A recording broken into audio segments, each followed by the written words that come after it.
இஸ்லாமிய இயக்கங்களின் கூட்டமைப்பு வந்து ஒரு ஒருங்கிணைப்பாளராக இருக்கேன். அதை பற்றி சமீபமாக சில கேள்விகள் வந்து சமூக வலைத்தளங்களை பார்த்த விஷயங்களை சொல்கிறேன். இப்போ பார்த்தீங்கன்னா இப்போ வந்து திரைப்படங்களை பொறுத்த வரைக்கும் பொதுவாக வந்து இஸ்லாமோஃபோபியான்னு சொல்லக்கூடாது, அது உலகளாவிய விஷயம். இஸ்லாத்துக்கு எதிரான ஒரு கருத்துக்களை வந்து பரப்புறதுங்கிறது ஒரு பக்கம் நடந்துகிட்ருக்கு. இன்னொரு பக்கம் இந்த மாதிரி திரைப்படங்கள் இதுக்கு முன்னாடி வந்த சில படங்கள் வரும்போது நான் பேர் குறிப்பிட்டு சொல்லலாம், விஸ்வரூபம், துப்பாக்கி மாதிரி ஒரு 10 வருஷம் இருக்குன்னு நினைக்கிறேன், எனக்கு கரெக்டாக ஞாபகம் இல்லை. அந்த படங்களில் வரும்போது கூட்டமைப்பு அதை வச்சு தான் உருவானதாகவே நான் நம்புகிறேன். நான் இல்லை அது அந்த நேரத்தில் அந்த நேரத்தில் வெளியே தெரிஞ்சவன சொல்லிக்கலாம். ஆமாம், அந்த மாதிரி நேரத்தில் வரும்போதெல்லாம் இருந்துட்டு அதுக்கப்புறம் வந்து நிறைய இஸ்லாமிய விருப்ப விதைக்கிற படங்கள் வந்தது. நான் அந்த படங்களை பார்க்கல, இந்த கேரளா ஸ்டோரி இந்த மாதிரி விஷயங்கள்லாம் சொன்னாங்க, நான் பார்க்கல. பார்க்காம நான் கருத்து சொல்கிறது சரியாக இருக்காது, முகநூரில் பார்த்தே சொல்கிறேன். வந்த நேரத்தில் வந்து எந்த ஒரு விதமும் கூட்டமைப்பு சார்பாகவோ பெருசாக வந்து என்ன இல்லை, ஒரு ஒருங்கிணைந்த ஒரு அங்கங்கே அமைப்புகள் குரல் கொடுத்துருக்கலாம், கூட்டமைப்பு சார்பாக குரல் வரல. இப்போ வந்து சமீபமாகவும் அதே மாதிரி விஷயங்கள் வரும்போது அப்போ உண்மையிலேயே கூட்டமைப்பு வந்து அதோடைய ப்ரையாரிட்டிஸை குறைச்சிட்டிங்களா, இல்லை அது இல்லை எங்களுக்கு அப்படி தோணுதா, எங்களுக்கு தெரியல, உங்கள் இன்னர் லைனில் பேசுகிற ஒருவேளை எங்களுக்கு தெரியாமல் கூட இருக்கலாம். அதனால் நான் அதை தெளிவுபடுறக்காண்டி பேசுகிறேன். அதாவது திரைப்படம் சார்ந்து கூட்டமைப்பு செயல்படக்கூடிய ஒரு வியூ, ஒரு பார்வை, மொத்தமாக இருக்கக்கூடிய ஒரு பார்வை, இந்த ரெண்டையும் நம்ம தனித்தனியாக நம்ம பார்க்கலாம். முதலாவது திரைப்படம் சார்ந்து முதல்ல வந்து விஸ்வரூபம், அடுத்தது வந்து துப்பாக்கி, இந்த ரெண்டுலையும் கூட்டமைப்பு முழுமையாக ஈடுபட்டு அதில் வந்து பேச்சுவார்த்தைகள் நடந்தது. விஸ்வரூபத்தில் நம்ம வந்து பல மாதிரியான போராட்டங்களை முன்னெடுத்து அதை வந்து இது பண்ணோம். ஆனால் வசூல் எக்கச்சக்கமாக பிச்சுட்டு போயிடுச்சு. அதே மாதிரி பார்க்கக்கூடிய நபர்களும் அதிகமாயிட்டாங்க. நெகட்டிவ் பப்ளிசிட்டி ஆகிடுச்சு. ஒரு சமயம் நம்ம இப்போ இதை எடுத்துட்டு கொண்டாடினோம்னா அதுவே இவங்களுடைய இன்னும் அதிகப்படியான விளம்பரத்துக்கு காரணமாயிடும். அதுதான் உண்மை. இதை இப்படியே விட்டு இப்ப பாருங்க, சொல்லி சொல்லி சொல்லி அவ்வளவு ஒன்றும் பெரிய இது வரல, அது அப்படியே அமுங்கிருச்சு, அது அப்படியே போயிடுச்சு. முதல்வர் அதை பாராட்டி இருக்கலாம், அதுக்காக வேண்டி நம்ம கண்டனங்களை தெரிவிக்கிறோம். ரெண்டாவது, ஒரு படத்தை பார்த்த பிறகுதான் நம்ம அதை கருத்து சொல்ல முடியும். நான் அதுல என்ன இருக்குன்னு சொல்லிட்டு எனக்கு தெரியல, நம்ம பார்க்கவும் இல்லை.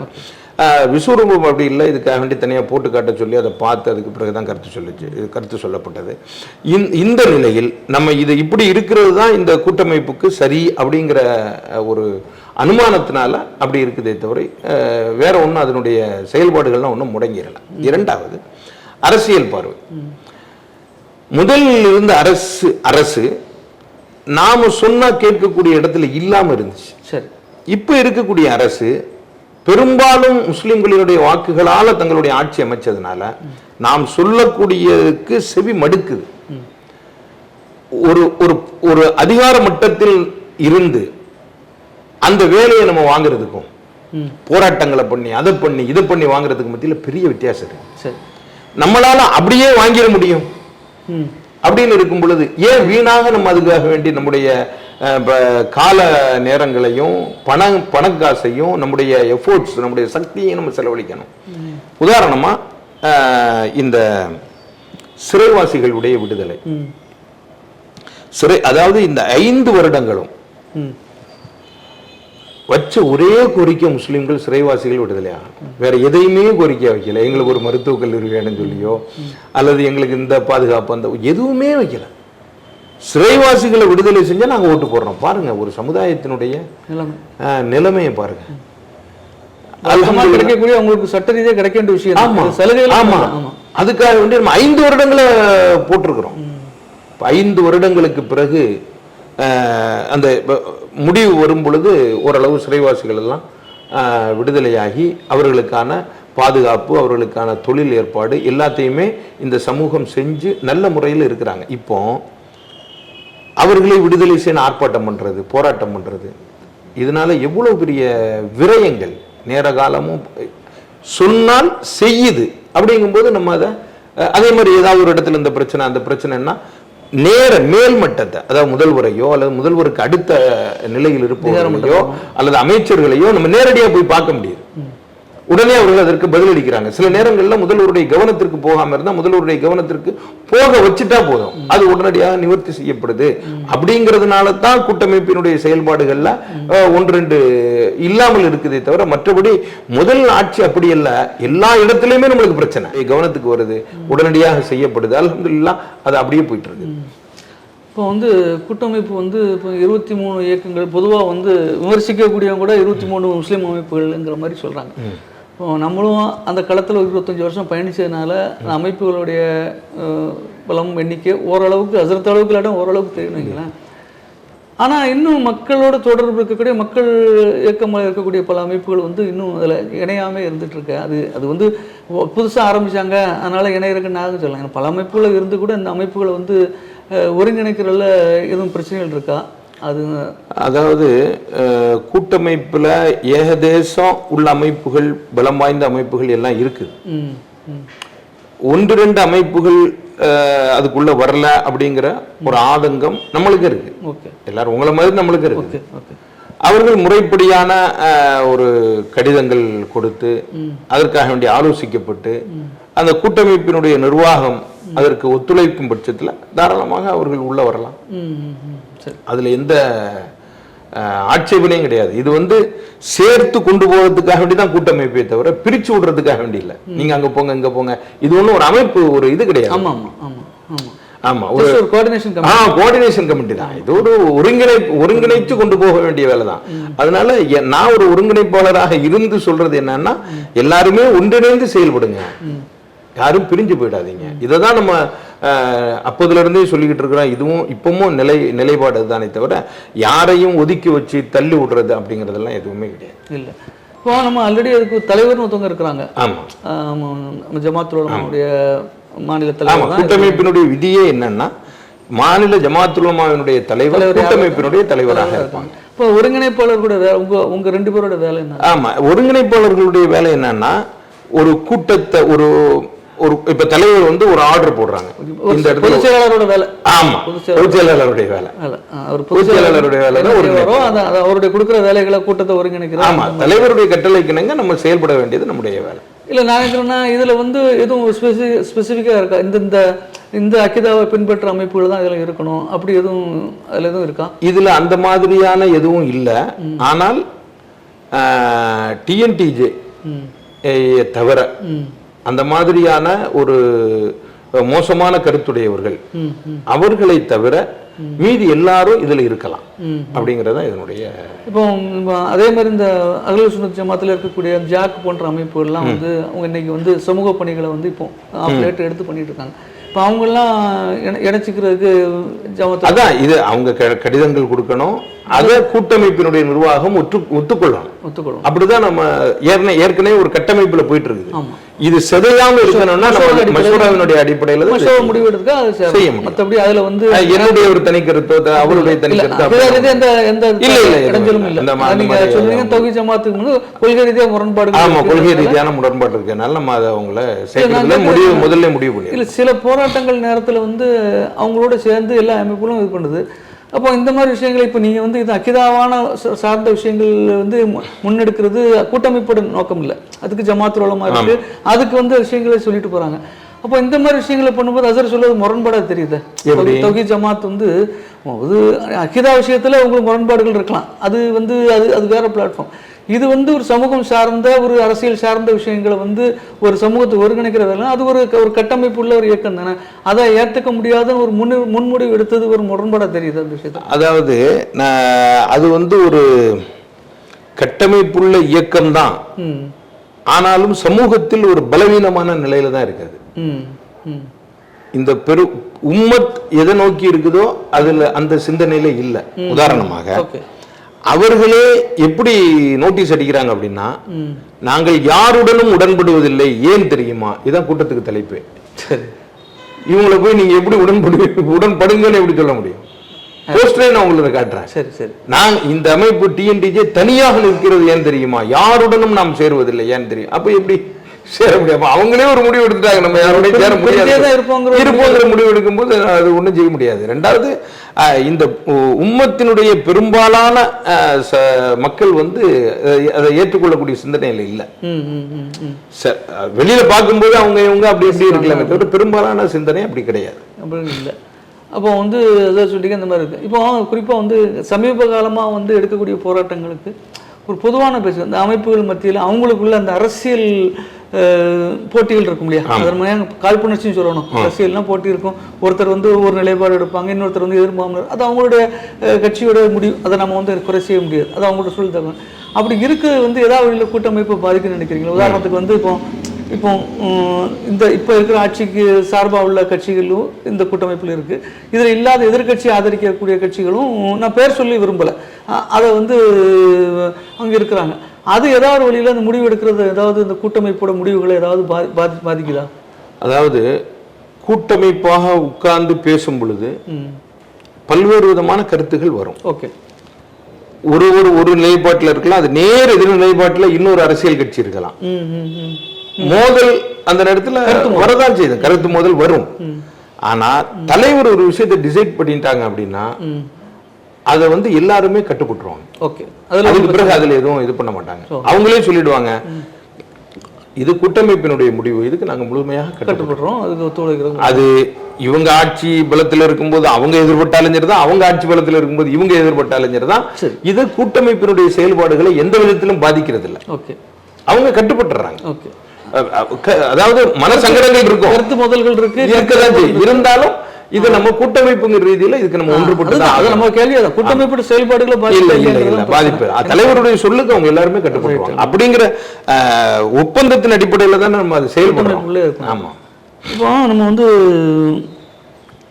தமிழ்நாட்டை பொறுத்த வரைக்கும், தமிழ்நாடு ஏன் இந்தியாவை பொறுத்த வரைக்கும் நம்ம வச்சே பேசுவோமே, இங்கே வந்து பெரும்பான்மைங்கிறோட ஒரு 80-85% அகல் சுன்னத்தை பின்பற்றுறது, இல்லை சுன்னத்துல் ஜமாத்தை பின்பற்றக்கூடிய அந்த கொள்கை உள்ள மர்க்கஸ்கள் தான் இருக்குது. அதோடைய எதிர் முகாம்கள் சொல்லாமல் இன்னொரு கொஞ்சம் அவங்க இதை இருக்கக்கூடிய அந்த வஹாபிசம், சலபிசம் இந்த மாதிரி கொள்கைகளை பின்பற்றக்கூடிய மர்க்கஸ்கள் இருக்குது. ஆனால் சமீபமாக ஒரு சில விடயங்களை நான் தனிப்பட்ட முறையில் உதாரணங்களை சொல்கிறேன். இப்போ இந்த இதில் காணொலிக்க வேண்டாம், உங்களுக்கு ஹசரத்துக்கு தேவைன்னா அதை தனியாக சொல்கிறேன். சில வந்து பள்ளி சுன்னத்துல் ஜமாத் பள்ளி நிர்வாகங்களில் வந்து அந்த கொள்கைக்கு முரணான, அவங்களும் முஸ்லீம் தான், அவங்களும் ஒரு ஜமாத்து தான், அவங்க வந்து குறுக்கிட்டு வந்து சில இடைஞ்சல் பண்ணும்போது அந்த ஜமாத்துகளுக்கு வந்து அந்த ஏற்க பாரம்பரியம் இருக்க அந்த இதுக்கு சப்போர்ட் பண்ண வேண்டிய ஜமாத்துகளுக்கு வந்து சுன்னத்துல் ஜமாத் சைடில் இருந்து, நான் யாரையும் எந்த அமைப்பையும் குற்றம் சாட்டலை, அது வந்து ஜமாத்துல் உலமாக இருக்கலாம், அது கூட்டம் எந்த வேணாலும் இருக்கலாம், அது அவங்க என்ன அந்த பயிலாளர் இருக்கோ அதை பின்பற்றுறதுக்கு வந்து ஏன் உங்களுக்கு சப்போர்ட் கிடைக்கலங்கிறது தான் என்னோட கேள்வியாக இருக்குது. என்னோட கருத்து புரிஞ்சிருப்பீங்கன்னு நினைக்கிறேன். நான் என்ன சுற்றி வடிச்சு நான் சொல்கிறேன், அதனால் உங்களுக்கு புரிய நேரம் இருக்கும். அதாவது எப்படின்னா, ஒரு சுன்னத்துல் ஜமாத்து இதில் வந்து வக்ஃபு செய்யப்பட்ட ஒரு பள்ளிவாசல், அந்த பள்ளிவாசலில் வந்து காலப்போக்கில் வந்து மற்ற உள்ள வந்து இருக்கிறாங்க. அந்த பள்ளியோட நிர்வாகத்தையும் அவங்க நிர்வகிக்கிறாங்க, அதையும் அவங்க அலோவ் பண்ணுறாங்க, நிர்வாகத்தை நீங்கள் வாங்குறாங்க. அவங்க சொல்கிறது என்னன்னா, இந்த முறைகளை அந்த வழிபாடு பொருள், உதாரணத்துக்கு தொழுகைக்கு அப்புறம் துவாக்களை, அந்த அடக்கம் பண்ணக்கூடியது, அந்த சில இடங்களில் மௌலூது ஓதுவாங்க, இந்த மாதிரி விஷயங்களை நீங்கள் வந்து என்ன செய்யாதீங்க, தடுக்காதீங்க. நீங்கள் பள்ளி நிர்வாகத்துக்கு வர வெல்கம், நாங்கள் வந்து நீங்கள் தலைவராக கூட வாங்க, ஆனால் இந்த விஷயத்தை மட்டும் நீங்கள் தடுக்காதீங்கன்னு சொல்லி, இப்போ நான் பேரை சொல்லிடுறேன், கன்னியாகுமரியில் நடக்கக்கூடிய ஒரு பள்ளியில் வந்து அந்த மாதிரி ஒரு பிரச்சனை நடந்துருக்கு. கடந்த முறை கூட நம்ம காணொலி வெளியிட்டோம். நம்ம வந்து எந்த வழிமுறைக்கும் ஆதரவான எதிரானவங்க கிடையாது, ஏன்னா நம்ம சேனலோட நோக்கம் அது இல்லை. இஸ்லாம்னு வந்துட்டு எல்லாத்தையும் நம்ம வந்து பேசுவோங்கிற அடிப்படையில். அப்போ அந்த மாதிரி விஷயங்களை அவங்க நிறுத்துறாங்கன்னு சொல்லி வரும்போது, அப்போ நான் கேட்டேன், இது நீங்கள் வந்து ஜமாத்துல் உலமால சொல்லாமல் மாவட்ட காட்சிகள்கிட்ட முறையிடலாமே, இல்லை நாங்கள் முறையிட்டோம், அவங்க எதுவுமே அவங்களுக்கு இந்த சப்போர்ட் இல்லைங்கிற மாதிரி ஒரு ஹசரத்தோட உங்களை மாதிரி கூட்டமைப்போட கவனத்துக்கு வரலையா, இல்லை ஒரு கூட்டமைப்பு அந்த மாதிரி பிரச்சனை எடுக்கக்கூடாத நிலைப்பாட்டில் இருக்கீங்களா? இல்லை, நம்ம கூட்டமைப்பு இந்த மாதிரி பிரச்சனை எல்லாம் எடுக்கிறது இல்லை. ரெண்டாவது என்னன்னா, ஒரு வாக்கிஃப், ஒரு இடத்தை வக்ஃபு செய்தவர், அவருடைய எண்ணம், அவருடைய நியத் எதற்காக வேண்டி வக்ஃபு செய்யப்பட்டதாக இருக்குதோ அதை நடைமுறைப்படுத்த வேண்டியது அந்த நிர்வாகத்தினுடைய கடமை. அதுக்குதான் அது நிர்வாகம். அதை தவிர இதை செய்யக்கூடாது, செய்யலாம் அப்படின்னு சொல்லக்கூடியவங்க பேச்ச அந்த நிர்வாகம் கேட்க வேண்டியதில்லை. என்ன இருக்குதோ அதன்படி செயல்பட்டு போகணும். நாளடைவில் மக்கள் வந்து ஒரு தெளிவுக்கு வந்து இந்த மாதிரி தேவையில்லையா, இதை இப்படி செஞ்சுக்கலாம அப்படின்னு மாற்றுறாங்கன்னா எல்லாருடைய அபிப்பிராயத்தின் பேர்ல அதை செய்யலாமே தவிர ஒரு சிலர் அதுல வந்து ரொம்ப கடுமை காட்டி இதை நீங்க செய்யக்கூடாதுன்னு சொல்றது மிக மாபெரும் தவறு. இதனால உம்மத்து ரெண்டா போகுது, இதனால ஊர்கள் பிளவுபடுது, இதனால நிர்வாகங்களுக்கு இடையில பெரிய அடிதடிகள் வருது. இதை விட அவங்க வராம அவங்க வேற எதாவது செஞ்சுட்டு போயிடலாமே, தங்களுடைய கொள்கைகளுக்கு தோதுவாக அவங்க வேற போயிடலாம், ஆட்சேபனை இல்ல. இது ஏற்கனவே சொல்லப்பட்ட இது மாதிரிதான் இருக்கும்னு சொல்லப்பட்ட நிர்வாகம். உதாரணமா எங்க ஊர்ல ஒரு வளமை இருக்குது, ஊர் சாப்பாடுன்னு ஒரு நாள் போடணும். அது வந்து நல்ல நெய்ச்சோறு ஆக்கி கறி போட்டு அதுக்காக வேண்டி ஒரு குறிப்பிட்ட இதை வக்ஃப் செஞ்சு வச்சிருக்காங்க. அதுதான் செய்ய முடியும். ஏன்னா அந்த நேரத்துல பஞ்சமா இருந்தது. அந்த காலங்கள்ல கறி சோறு திங்கிறதுங்கிறது ரொம்ப அபூர்வம். ஊருக்கு பூரா சோறு ஆக்கி போடுறதுங்கிறது அது இன்னும் பெரிய விஷயம். ஆனா இன்றைக்கு எல்லாருக்கும் வசதி இருக்குது, ஆனாலும் அந்த ஊர் சோறு அது கிடைக்குதுங்கிறது மக்கள் இடத்துல ஒரு பெரிய ஆனந்தமா இருக்கு. ஒண்ணு சேர்ந்த ஒரு ஒற்றுமைக்காக வேண்டிய ஒரு பெரிய இஃப்தார்ல நோன்பு எல்லாரும் சேர்ந்து குடிக்கணும்னா நம்மகிட்ட காசு இல்லாம கிடையாது, எல்லாரும் சேர்ந்து குடிக்கும் ஆனந்தம். அவ்வளவுதான். அந்த ஊர் எல்லாம் ஒன்று கூடி அதை செய்யும் பொழுது அவங்களுக்கு இடையில ஒரு ஆனந்தம். இதை நீங்க ஏன் வேறு கண்ணோட்டத்துல பாக்குறீங்க? பார்க்காதீங்க. இது ஒண்ணும் சரியத்துக்கு முரணானதல்ல. சரியத்து சாப்பாடு போடுறது ஒண்ணும் தவறுன்னு சொல்லல. எல்லாருக்கும் ஒரு வேளை சாப்பாடு போடுறதுங்கிறதுல என்ன வந்துட போகுது? இது கொடுக்கறதுல அவங்களுக்கு ஊருக்கு ஒரு கொண்டாட்டம், எல்லாருமே சேர்ந்துக்கிறாங்க. ஜி இப்போ அதோட என்ன சொல்றாங்கன்னா வக்ஃபு வாரியங்க வந்து எல்லாரோடையும் இந்த இப்போ நம்ம பேசிக்கிட்டு இருக்க இந்த மாதிரி வக்ஃபுகளை வந்து நிர்வகிக்கக்கூடிய ஒரு பார்லிமெண்ட்ல ஒரு சட்டம் நிறைவேற்றப்பட்ட ஒரு அமைப்பு, ஒரு ஸ்டாச்சுட்டரி பாடி, சட்டப்பூர்வமான ஒரு. இப்போ இதில் வந்து மெம்பராக இருக்கிறவங்களுக்கு வந்து என்ன வக்ஃபு இருக்கோ அதை காப்பாற்றுற நம்ம இன்னும் நம்மளுடைய பர்சனல் கொள்கைகளை வந்து என்ன செய்யக்கூடாது, கண்டிப்பாக நிறைவேற்றுறதுக்கு எந்த இது இல்லை.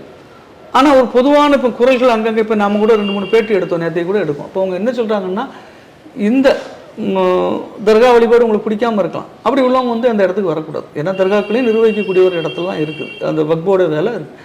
அப்போ அந்த மாதிரி ஆட்களை வந்து நீங்கள் என்ன செய்யக்கூடாது, அரசு நிர்வகிக்கக்கூடாது, நியமிக்கக்கூடாது அப்படின்னு ஒரு குரல் வந்து இன்றைக்கி இந்திக்கா வர ஆரம்பிச்சு, சின்ன அளவில் வந்துட்டுருக்கு. இன்றைக்கி வந்து நாளைக்கு பெருசாகலாம் ஆகாமல் போகலாம். அது வந்து ரெண்டாவது வந்து ஆலிமோட ரெப்ரஸன்டேட்டிவ் அப்படின்னு சொல்லி அந்த வக்ஃபோர்டில் ஏன் இல்லைங்கிறது வந்து என்ன மாதிரி ஆட்கள் கேள்வி எழுப்புறோம். ஏன்னா ஜமாத்துல் உலமாங்கிறது ஒரு பெரிய ஒரு சிஸ்டம் இந்த தமிழ்நாடு ஃபுல்லாக இருக்குது. அதை வேணால் ஒரு அமைப்பாக நீங்கள் பார்க்கலாம், அது ஒரு சில பேர் பார்க்கலாம். அது அமைப்பாக இருந்தால் கூட ஒரு பெரும்பான்மை ஆலிம்களுடைய ஒரு ரெப்ரஸன்டேட்டிவ்.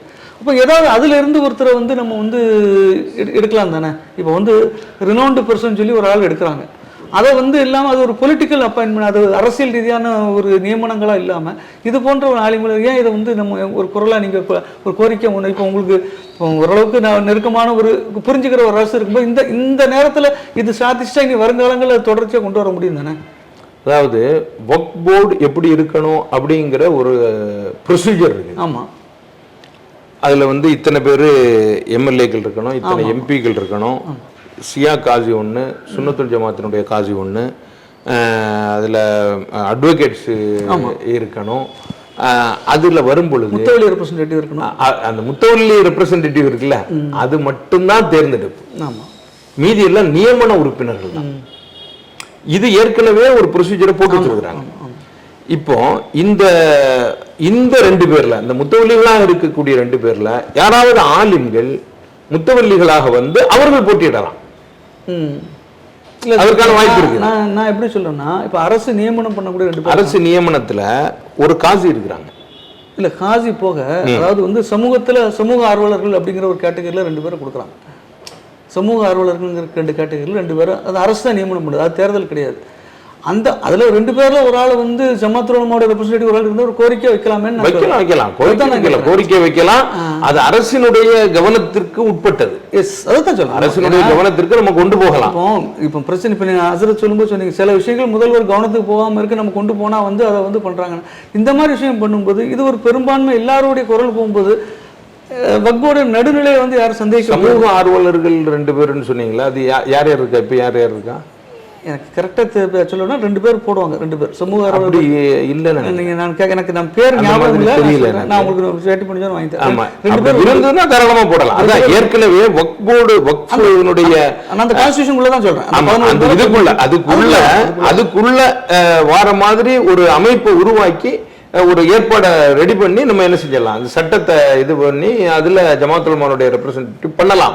ஆனா அதுக்கு முழுமையாக நீங்க வக்ஃப் போர்டுடைய அந்த பைலாவை வந்து கொண்டு வராம இருக்கணும். அந்த அந்த 13 கொண்டு வரணும். அது இது ஏற்கனவே உள்ளது இது பாஸ் பண்ணப்பட்டு இருக்கக்கூடிய ஒரு பைலா. அதை நீங்க எடுத்து மாத்தணும் அப்படின்னு சொன்னா அதுக்கு என்னென்ன முனைப்பு இருக்கு? எனக்கு நல்ல ஞாபகம் இருக்கு. எனக்கு அந்த மாதிரி நியமனம் இருக்கு. எனக்கு கரெக்டா இப்ப யாருக்கான்னு எனக்கு ஞாபகத்தில் வரல. நான் அதை எடுத்து அதை பார்த்து நீங்க மாத்துறதுல எந்த ஆட்சேபனையும் இல்லை. தாராளமா ஜமாத்துல் உலமாவினுடைய ஒரு தலைமையோ அல்லது அது கொடுக்கக்கூடிய ஒரு ஆளோ ஒரு ரெப்ரசன்டேஷன்ல அதுக்கு உள்ள கொண்டு வர்றது வரவேற்கத்தக்கது மட்டுமல்ல, இன்னும் அந்த வக்ஃப் போர்டினுடைய செயல்பாடுகளை சரியா சார்ந்து கொண்டு போறதுக்கு ரொம்ப வலுவாக இருக்கும். ஆனா அதுக்கு தகுந்தவாறு அதை மாத்தணும். அதுதான். ஏன்னா நம்ம பல இந்த மாதிரி ஒரு டிஸ்பியூட் இருக்க சில விஷயங்களை நம்ம எடுத்து நம்ம சேனலில் போட்டோம். அதில் அவங்களுடைய கோரிக்கை ஃபுல்லாமே நம்ம அவங்களுடைய இதெல்லாம் அப்படிதான் இருக்குது. அதாவது வக்ஃப் போர்டுங்கிறது இருக்குத ரொம்ப பெரிய அரசியல் விளையாடக்கூடிய ஒரு களம். அது சரி, நீங்க வெளியில இருந்து பார்க்கறதுக்கு அவ்வளவு லேசா தெரியும். இதுக்குள்ள ஆளுங்கள் சிக்கி வெளியே வர்றதுங்கிறது ரொம்ப பெரிய கஷ்டமான ஒரு இடம். அதுல அவ்வளவு அழுத்தம். அதாவது ஆளுங்கட்சியினுடைய தரப்புல இருந்தும் இருக்கும், எதிர்கட்சியினுடைய தரப்புல இருந்தும் இருக்கும், பெரிய பெரிய முதலைகள் இருக்கும். இவ்வளவு பேரும் பல்லாயிரக்கணக்கான கோடி சொத்துள்ள இடங்களை ஏதோ ஒரு வகையில் அனுபவம் செஞ்சுக்கிட்டு இருக்கும் பொழுது அதுல நீங்க தலையிட்டா நீங்க யாரா இருந்தாலும் அவங்க ஒரு கை பார்க்கணுங்கிற அளவுக்கு வந்துருவாங்க. இல்லை, நம்ம வக்ஃப் போர்டு மேல நிறைய விமர்சனங்கள் நமக்கு. நம்ம இந்த இதுல அதை நான் முன் வைக்கல. ஏன்னா அது நம்மளோட அதுல சிக்கி வெளியே வரணுமே. ஆமா ஆமா ஆமா ஆமா அதுல சிக்கி வெளியே வரணும். அது உள்ள போய் நீங்க அப்படி பாத்தீங்கன்னா அப்புறம் ஏன்டா இதுல வந்தோம் அப்படிங்கிற அளவுக்கு ஆயிடும். அது என்ன நான் நினைக்கிறேன்னா, அதுக்கு நான் கொஞ்சம் முரண்படுறேன் கருத்து. என்னன்னா, அதை தகுதியானவங்க ஒரு இடத்துக்கு அந்த இடத்துக்கு போகாம தயங்குறது தான் தகுதி இல்லாதவங்க உள்ள வந்துருவாங்களோங்கிறதே நம்ம கவனிக்க வேண்டியது இருக்கு இல்லையா? அதனால வருங்காலங்கள்ல இல்ல நம்மளும் அதை நம்முடைய கோரிக்கையாவே வைப்போம். ஜமாத்துல் உலமாவினுடைய ஒரு பிரதிநிதித்துவம் வக்ஃப் போர்டுல ஒரு இடத்துக்கு வரணும். கண்டிப்பாக வேணும். நான் கேட்கிறேன்னா எத்தனையோ விஷயம் கோரிக்கைகளை வைக்கிறோம். கோரிக்கையை அந்த மாதிரி அதற்கு தகுந்தவாறு அதனுடைய பைலாவும் மாத்தணுங்கிற மாதிரி மாத்தாம வைக்க முடியும். மாத்தாம வைக்க முடியாது. மாத்தாம அதுக்கு தான் சட்ட திருத்தம். சட்டம் எப்படி இருக்கோ அதன்படி நம்ம போகணும். சில வக்ஃப் வாரியத்துடைய செயல்பாடுகள் சமீபமாக ரொம்ப விமர்சனத்துக்கு உள்ளாக்கப்படுது. அதை பற்றி நம்ம நிறைய வீடியோக்களை போட்டிருக்கோம். ஏன்னா இல்லை என்னன்னா இது அது அந்த அந்த டெக்னிக்காலிட்டிக்குள்ளே நான் போக விரும்பல. ஏன்னா நம்ம இந்த காணொலியோட நோக்கத்தை திசைத்திருக்கிறோம். ஆனால் நாம் கேட்குறது என்னென்னா, ஒருத்தர் கூட சொல்லும்போது நம்மகிட்ட பேசும்போது கூட நான் அந்த காணொலியை போடும்போது கூட சொல்லாங்க, நம்ம ஆட்கள் பண்ணுறாங்க பிரச்சனையை, நம்ம ஆட்கள் பிரச்சனையாக நீங்கள் பேசிகிட்டு இருக்கீங்க அப்படின்னு கேட்குறாங்க. இப்போ நான் கேட்குறேன்னா எனக்கு நான் இந்த பிளாட்ஃபார்ம்லேருந்து வர்றோம். நான் இதைத்தான் நான் கேள்வி கேட்கணுமே ஒழிய நான் எனக்கு சம்மந்தமில்ல ஒரு சமூகத்தில் நடக்கக்கூடிய பிரச்சனைகளை பேசுறதுக்கு எனக்கு எப்போ ரைட்ஸ் வரும்? நான் இதை கேள்வி கேட்டதுக்கப்புறம் தான் எனக்கு ரைட்ஸ் வரும். அப்படி தானே? ரெண்டாவது இது நாம் எங்கே முன்னுதாரணம் ரசூல் ஸல்லல்லாஹு எடுக்கிறோம். அவங்கள்ட்ட இது நான் அதற்கு சொல்கிறத நினைக்க வேண்டாம். நான் படித்ததை சொல்கிறேன். தவறு செய்தது திருடி என் மகள் ஃபாத்திமாவுக்கு தான் கையை வெட்டுவேங்கிறது மிகச்சிறந்த உதாரணமாக நான் பார்க்குறேன். இன்றைக்கி ரசூல் ஸல்லல்லாஹு அலைஹி வஸல்லம் நீதிமான காமிக்கக்கூடிய பல விஷயங்கள் ஒரு விஷயத்தில். ஆனால் இன்றைக்கி பார்த்தீங்கன்னா நம்ம ஆட்கள் முஸ்லீம்கள் அதில் ஒரு ஆக்கிரமிப்பாளரோ பண்ணார்னா அதை வெளிப்படுத்தக்கூடாது, மற்றவங்க செஞ்சால் அது விஷயத்தை பேசணும், மற்ற பிரச்சனைகளை தான் நம்ம பேசுகிறோமே. இது இந்த புது சமூகத்துடைய கருத்து மாறுறதுக்கு உலமா சபை ஏதாவது செய்யுங்க. ஏன் செய்ய மாட்டீங்கன்னு நான் கேள்வியே கேட்கல. ஏன் இது செய்யக்கூடாதுங்கிற ஆதங்கத்தோட செய்வாங்க இன்ஷா அல்லாஹ். அது என்னன்னா இப்போ பொதுவில்லான இப்போ உதாரணமா மது ஒழிப்பு